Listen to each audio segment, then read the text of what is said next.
Hey everyone, it's Aucklanders here from The Right Way, and I got another article from obviously some left-wing journalist or opinion writer called Morgan Godfrey, talking about the New Zealand situation, and he wants to give all Aucklanders a basic income because they've been locked down for so long.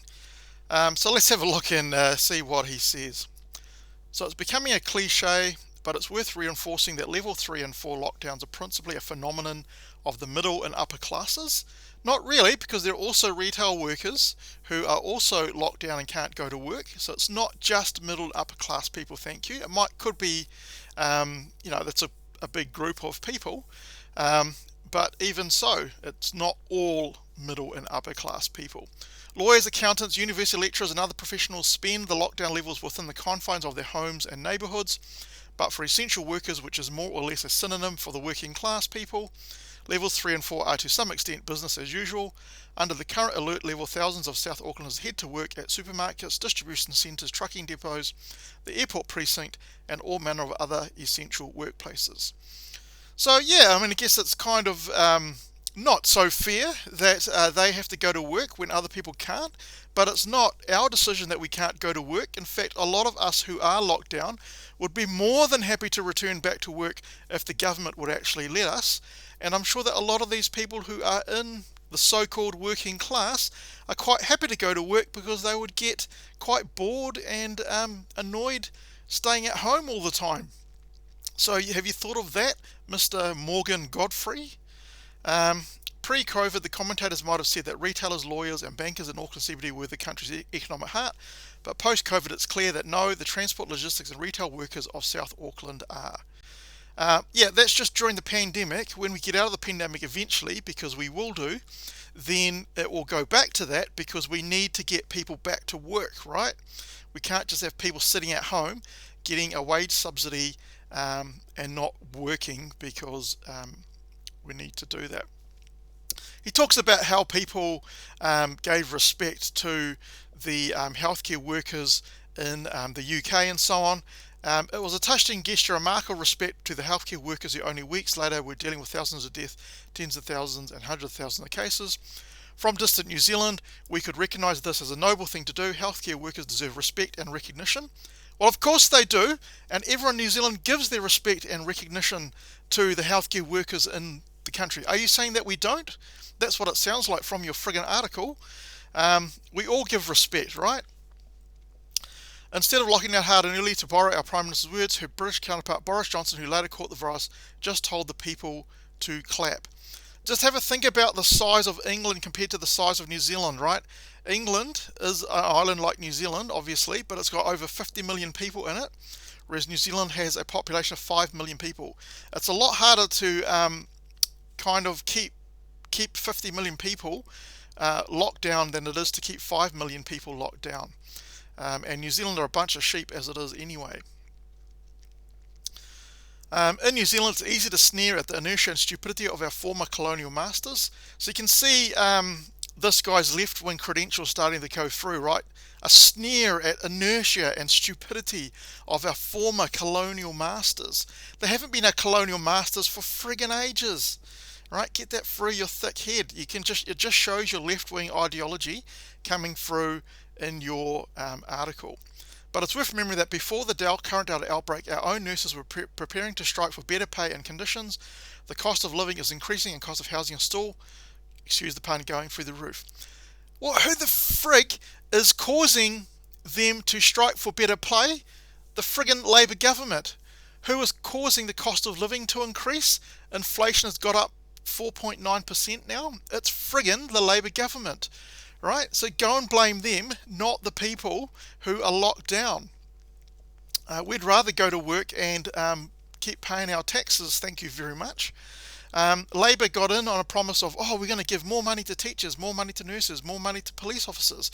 What have they done? Shit all. Right? This is hard enough for the lockdown middle classes, but at least the lawyers and bankers can draw on their wealth to protect themselves against the worst. For essential workers, that's nurses too, there are fewer protections. They bear the economic burden. They're going to work, right? Everyone's still paying taxes, right? In an ideal world, the government would come to the rescue. Prime Minister Jacinda Ardern would immediately announce an essential worker bonus and instruct DHB to do the same for nurses, doctors, and other hospital and caring staff. So this is the thing about these left-wing ideologues. Where the F do you think the money is going to come from currently in the pandemic, Morgan Godfrey? Right? Do you think the government just magics it out of thin air? Well, actually, that's what they're doing, because it's called printing money, right? And you know what printing money causes? It causes inflation, which will cause a big problem in this country if it gets out of hand, as it's done in many third world countries. Where do you think the money's going to come from? We don't have the money because we're not getting enough taxes going through, because we're in a friggin' lockdown.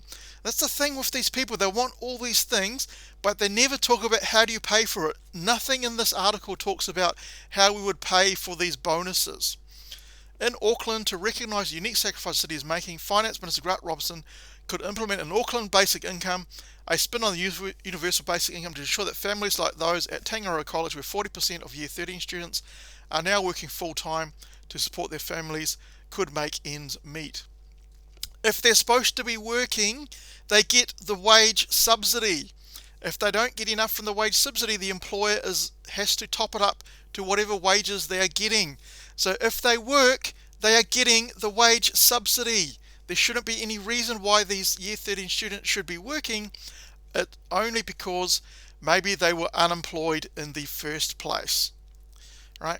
But instead we get the wage subsidy. This is fine as far as it goes. The subsidy is a simple, effective system where the Ministry of Social Development transfers cash to businesses who self-assess that they qualify. The system is built on trust. I haven't heard too many instances of businesses ripping off the wage subsidy thing.